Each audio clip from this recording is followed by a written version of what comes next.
আছেন আজকে দূর থেকে এসেছেন, অনেক দূর, সবচেয়ে দূর থেকে এসেছেন।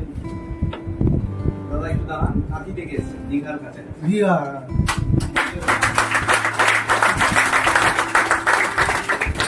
তারপরে এসেছেন বাপি দাদা ক্যানিং থেকে। ম্যাডাম দাদা এসেছেন বর্ধমানের একদম শেষ প্রান্ত থেকে। তো এই যে শেখার আগ্রহ বা কিছু একটা অ্যাচিভ করবো, এটার জন্যই কিন্তু অত কাছে সম্ভব। বুঝতে পেরেছি? আমাদের কাছাকাছি লিডার অনেকেই আছেন, আবার যাবো মানে ক্যাজুয়াল ব্যাপারটা নিয়ে যেগুলো আসতে পারে কাছাকাছি, হয়তো 5 কিলোমিটার মানে আপনি কিরকম ভাবে নিচ্ছেন তার উপর পাওয়াটা নির্ভর করে।